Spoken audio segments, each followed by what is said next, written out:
Alors, comment étais-tu ado? Moche. Je mets pas ça dans le montage. Ouais, mais après, tu vas me dire, elle a fait quoi ta grand-mère? Je vais dire, elle était bouche. Elle avait un commerce, elle était bouche. Salut à tous et bienvenue sur Born to be a Boss. Born to be a Boss, c'est quoi? C'est un média en ligne disponible sur YouTube et en podcast où nous mettons en lumière de jeunes entrepreneurs, tous domaines confondus, ayant eu le courage et la persévérance de créer leur propre entreprise. Vous nous trouverez sur toutes les plateformes de podcasts comme Spotify, Deezer, Apple Podcasts, etc. Et n'hésitez pas à soutenir Born to be a Boss en vous abonnant à notre chaîne YouTube et en mettant 5 étoiles à notre podcast sur Apple Podcasts. Nous vous invitons également à nous rejoindre sur nos réseaux sociaux afin de suivre toutes nos aventures et nos prochaines interviews. Aujourd'hui, nous avons le plaisir de partir directement à la rencontre d'Audrey au Studio Beauté à Bordeaux. Alors Audrey est maquilleuse pour l'Opéra de Bordeaux, pour les shootings, les mariages et les tournages, mais aussi spécialiste regard certifié Yumi pour les cils et les sourcils, avec plus de 850 lash lifts et brow lifts réalisés. C'est autour d'un rehaussement de cils que nous allons la rencontrer.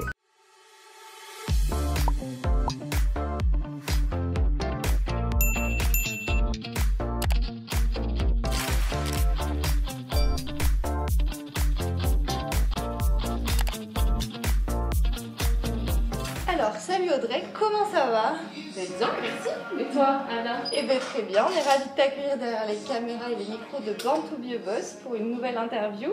Alors pour commencer, est-ce que tu peux nous expliquer, si c'était pas déjà évident, ce que tu fais dans la vie?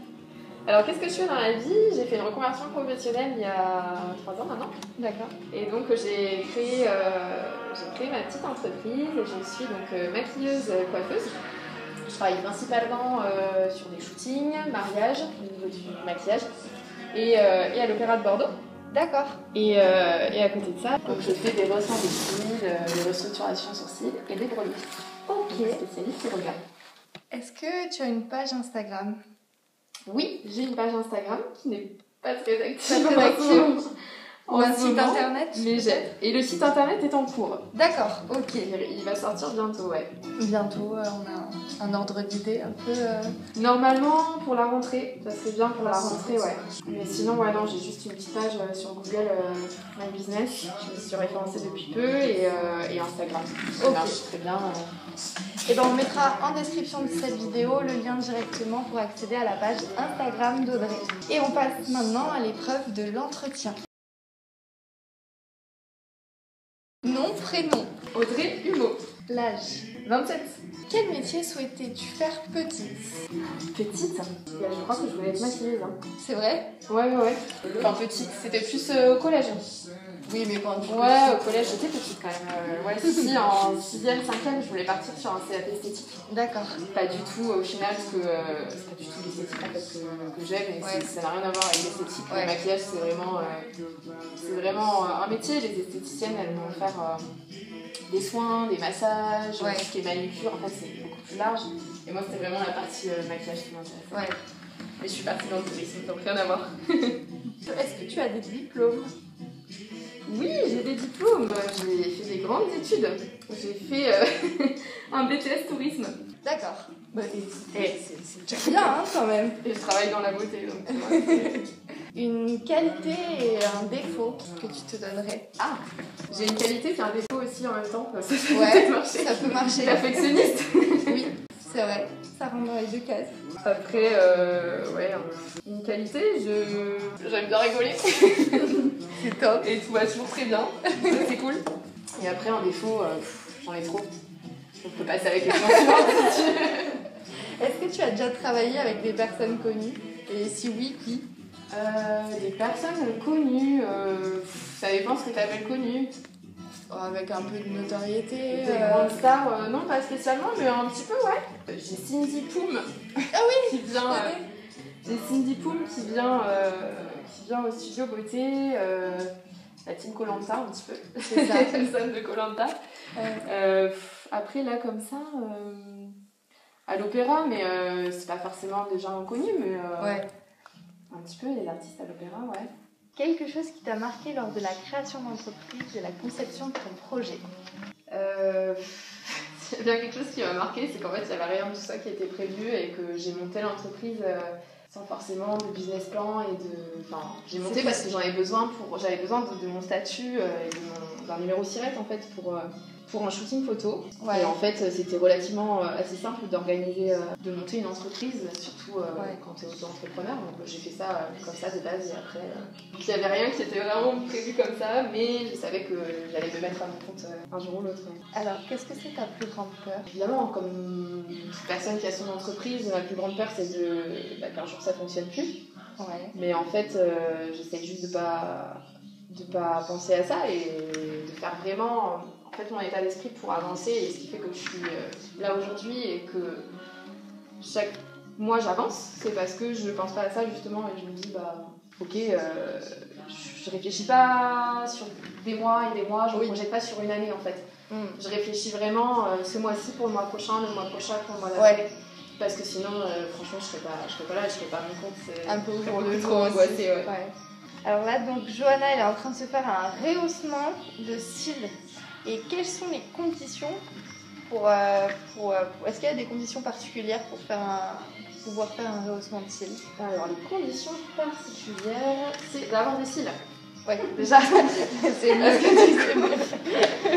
que je travaille vraiment avec les cils, avec vos cils naturels en fait. Je vais pas faire d'extension, pas encore. C'est prévu prochainement, je vais sûrement faire une formation, mais je travaille avec ce que j'ai et je vais recourber, allonger et teinter les cils. Alors, qu'est-ce qui t'a donné l'envie de te lancer à ton compte ? Comme je te disais, j'ai pas trop réfléchi au début. J'avais des missions dans le maquillage, j'avais des contrats et du coup, c'est vrai qu'on me demandait un numéro SIRET pour tout ce qui se faisait pas à l'opéra. Ouais, parce que l'opéra c'est autre chose, c'est sous le statut, c'est des cachets d'intermittent en fait, donc j'avais pas forcément besoin de ça. D'accord. Et du coup, j'avais fait ça comme ça. C'est même pas eu besoin de réfléchir à ça en fait. Voilà, j'y ai pas vraiment réfléchi et une fois que j'étais dedans, j'ai trouvé ça hyper stimulant de tout faire toi-même, de tout gérer, parce qu'en fait c'est tellement de choses que j'imaginais pas. En fait, tu dois faire toute la partie communication, marketing, ta clientèle, la fidélisation, les contrats, les devis, les factures, ta compta, et en fait c'est tout un truc qui me stimule vachement et aujourd'hui j'aime vraiment ce que je fais et pour rien au monde, franchement j'ai envie de retourner salarié parce que ça prend une autre dimension quand tu bosses pour toi-même et que tes clients c'est vraiment tes clients. Est-ce que t'as eu des difficultés depuis ton lancement ? Le local, c'est pas évident. On est à Bordeaux, les loyers, déjà c'est difficile d'en trouver, les loyers ont un certain prix. Quand tu débutes, en fait tu te dis je paye un loyer fixe tous les mois et au final je sais même pas si mon activité elle va fonctionner ou pas parce que t'as des mois où ça fonctionne très bien, t'as des mois où ça fonctionne un peu moins bien. Je pense notamment au mois de janvier. C'est un mois creux pour nous les professionnels de la beauté. On a fait... C'est juste après Noël. C'est juste après Noël. Ouais. Tu vois, l'été, il y a beaucoup de prestations entre les mariages, tout le monde veut faire ses cils avant de partir. En fait, c'est délicat. Donc, trouver le loyer. Et puis sinon, trouver la clientèle quand même. Le jour où j'ai monté l'entreprise, tous les clients qui sont arrivés. Oui, c'est vrai. Donc, une clientèle à fidéliser. À trouver, mais en fait je me suis aperçue que le bouche à oreille fonctionnait bien. C'était un truc à l'ancienne, mais ça marche vraiment de dingue. J'ai l'impression que toutes mes clientes, Bordeaux c'est petit, à Paris je pense que c'est moins comme ça dans le milieu, mais Bordeaux c'est petit et en final telle cliente c'est la sœur de telle cliente, elle c'est la collègue, elles bossent ensemble dans l'agence, tac tac tac, et c'est tout un ça va vite au final, aussi après. Et ça va vite, et quand on parle bien de toi ça va vite aussi. Comment est-ce que tu as eu l'opportunité de travailler pour l'Opéra de Bordeaux ? Annie, si tu m'entends. En fait, quand je suis rentrée de l'étranger, je me suis installée à Bordeaux pour faire ma reconversion professionnelle. Et donc, je suis rentrée dans une école, j'ai commencé par une école privée de maquillage. D'accord. Donc, l'école d'Annie Lex. Et Annie, il se trouve qu'Annie est chef maquilleuse à l'Opéra de Bordeaux. Ok. Et donc, du coup, c'est vrai que pendant sa formation, elle proposait... d'intégrer l'opéra pour faire des choses au-delà des cours pratiques, tu vois. On avait pas mal de... au-delà des cours théoriques, on avait pas mal de pratiques, notamment sur des missions. On l'accompagnait sur des missions, sur des shootings et à l'opéra. Okay. Et en fait, moi, c'est vraiment un milieu qui me fascine, le milieu du spectacle vivant. Et c'est un peu pour ça aussi que j'avais choisi l'école d'Annie et la reconversion dans le maquillage, de base. Et du coup, voilà, j'ai passé mon année, j'ai fait toutes les prods de l'opéra sur l'année où j'étais en formation. Et puis après, ils m'ont appelé pour, une fois que j'étais diplômée, ils m'ont appelé ensuite pour revenir bosser avec eux sur les grosses productions. On passe maintenant au tac au tac. Nombre d'abonnés sur Instagram. Je sais pas. 1000, je crois. 1K, ouh. C'est bien. Ouais, c'est bien. Et ça prend tellement de temps. Ah oui, ça prend du temps. Ouais, 1K, peut-être un peu plus qu'un K, peut-être. Je sais plus.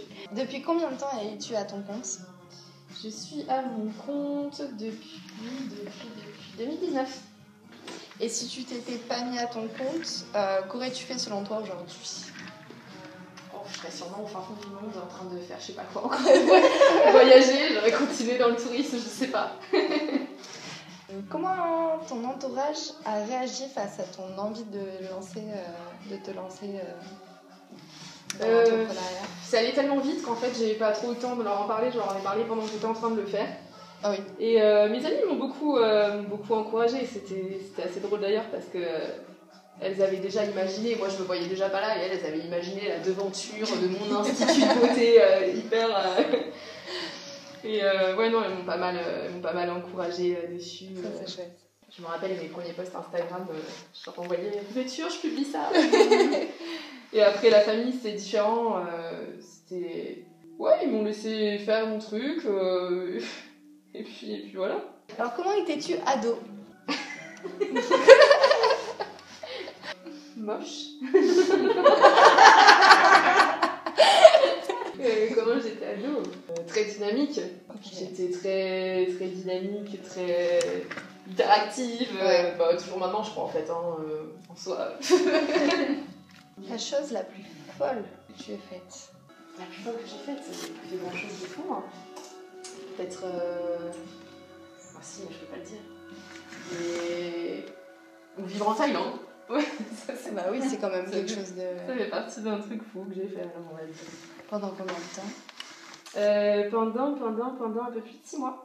Ah ouais. Et ouais. où ça? Un peu partout ou un endroit en particulier? Je travaillais dans le tourisme, donc du coup, c'est là où j'avais le boulot. Ah oui. Et donc c'était à Phuket, et ensuite j'ai bossé à Khao Lak aussi. D'accord. T'as fait Full Moon là? Full Moon, bien sûr. Selon toi, quelles sont les qualités nécessaires pour être à son compte et entreprendre, se lancer seul, quoi? Y croire. Ouais. Travailler dur et toujours trouver une solution. Pour essayer de trouver une solution, être positif. Ouais. Être positif parce que sinon, j'ai toujours l'impression qu'il y a 10 000 choses à faire et que... Ouais. Et alors là, elle s'appelle comment cette technique? C'est une technique particulière pour les cils là que tu utilises? Alors oui, là je fais donc un rehaussement de cils, c'est pas une permanente de cils. Et moi c'est la technique Lumilachise avec la version 2.0. Donc en fait je travaille avec les produits qui sont numéro 1 actuellement sur le marché international. Ok. Made in France, sans parabènes, sans formaldéhyde. Des bons produits. Une bonne compo, c'est ça. Et surtout la différence avec ces produits, c'est que tu dois passer un certificat pour pouvoir les exercer. Ok. Donc du coup tu es obligé de faire une formation et un certificat, chose que avec certains autres produits tu peux te les procurer comme ça et tu n'es pas forcément obligé de passer par une formation, ce que je trouve quand même nécessaire et important pour maîtriser la technique. Alors au niveau de la concurrence à Bordeaux, comment tu l'appréhendes? Comment tu appréhendes les autres? Comment je l'appréhende? Je l'appréhende pas parce que... Enfin du moins elle ne m'angoisse pas du tout la concurrence parce que je trouve que tout le monde a sa place, il y a de la place pour tout le monde en fait. Chacun fait des choses plus ou moins différentes, même si on fait des choses similaires. C'est à toi de te démarquer en fonction de comment tu es, comment tu travailles, les produits avec lesquels tu travailles aussi. Et le rapport que tu as avec ta clientèle. C'est important. Et sinon, après il y a plein de concurrence au final. J'imagine, oui, il y en a beaucoup qui font du rehaussement de cils à Bordeaux, mais combien font du rehaussement de cils avec la marque avec laquelle je travaille? Déjà ça réduit un peu, pour moi les autres c'est pas forcément des concurrents parce que du coup ils sont à des tarifs vraiment bas de gamme, c'est pas la même à l'image des produits. Et puis voilà aussi la situation géographique, plein de critères, mais moi j'ai vraiment aucun souci avec la concurrence, au contraire. Est-ce que tu as déjà participé à de gros événements? Non, pas spécialement. Les mariages, mais sinon, non, de gros événements. Et à l'opéra, t'as eu des ballets par exemple à Bordeaux, tout ça? Ouais, les ballets, ouais, je travaille pas mal sur les ballets, j'adore d'ailleurs. T'as fait lesquels par exemple? Franchement, j'en ai fait pas mal, mais celui qui m'a le plus marqué, je crois que c'était Notre-Dame de Paris. Ah ouais.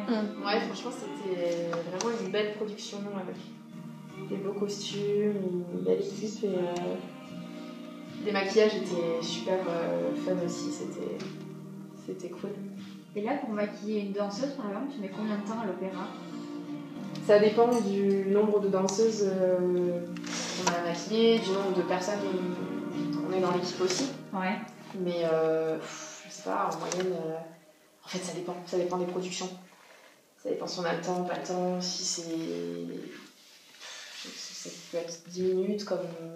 10 minutes 30 minutes, ça dépend. Ouais, des fois c'est très très speed sur les post-productions, ça dépend. Ouais. C'est très aléatoire. Et alors, est-ce que tu as des ambitions pour la suite, d'autres projets qui fusent, qui arrivent? Je déteste cette question. Parce que j'ai l'impression que 2 ans plus tard, je suis toujours dans la même dynamique de au mois le mois. Du coup, ça m'angoisse cette question parce que je me dis. Après, on n'est pas obligé de répondre hein, si c'est vraiment. Tu voulais faire les fossiles, enfin les extensions. Tout le monde a vraiment un business plan. Ouais. Mais pas tout le monde, hein, non. Non. Et moi, non, en fait. Donc, du coup, non, déjà continuer de travailler comme ça. Je suis hyper épanouie dans ce que je fais. C'est le principal. Hein. J'adore aussi le fait d'avoir ces 2 parties-là, de ne pas être en fait tous les jours. Je ne pourrais pas être tous les jours au studio, faire tous les jours du maquillage. Là, c'est génial. Et en fonction des saisons aussi, mon rythme change. Là, voilà, il y a la saison des mariages. Donc, tous les samedis, je suis sur des mariages à des endroits différents. Le studio beauté la semaine, de temps en temps il y a des shootings. Par exemple en décembre c'est un gros mois à l'opéra, donc c'est des productions à l'opéra et en parallèle je suis la semaine ici. Donc, non, après oui, l'idée ça serait de développer un peu plus, mais là déjà j'ai pas beaucoup de créneaux disponibles et plus ça va, plus les délais sont longs pour prendre des rendez-vous. Donc déjà je préfère me concentrer sur ça. Ouais. Mais l'idée ça serait de me lancer dans les extensions de cils aussi. Ça c'est chouette. Pourquoi pas, même si j'ai une clientèle qui aime les choses très naturelles et qui justement vient pour les rehaussements, j'ai trouvé une technique pas mal d'extension et je dois la faire prochainement. Et la dernière question, est-ce que tu aurais un conseil pour les jeunes qui souhaitent entreprendre et se mettre à leur compte? J'avais un conseil. Réfléchissez pas plus d'une nuit, allez-y. Si vous avez une idée et les grands axes, allez-y et une fois que vous serez dedans, en tout cas moi c'est comme ça que j'y suis allée et une fois que j'étais dedans, après il faut la faire vivre cette entreprise, donc c'est là après que tu développes petit à petit. Après chacun sa manière de fonctionner, moi je sais que c'est comme ça que j'ai fonctionné, il y en a d'autres qui ont vraiment besoin de travailler des projets, ça dépend en fait dans quoi tu montes ton entreprise, mais c'est vrai qu'il y en a qui ont besoin de travailler le projet sur des mois, de faire tout un business plan, et ce qui n'est pas plus mal aussi en soi, mais en tout cas, il faut foncer et il ne faut pas attendre parce qu'on se trouvera toujours des excuses dans la vie. Là, c'est pas le moment parce que si, là, c'est pas le moment parce que ça. Et puis, arrive à un certain moment, là, c'est pas le moment parce que j'ai une famille. En fait, c'est jamais le moment, donc en fait, allez-y, foncez. Faut y aller. C'est ça. Eh bien, merci beaucoup de ton passage sur Born to be a Boss et on se dit à très vite. Merci à vous les filles.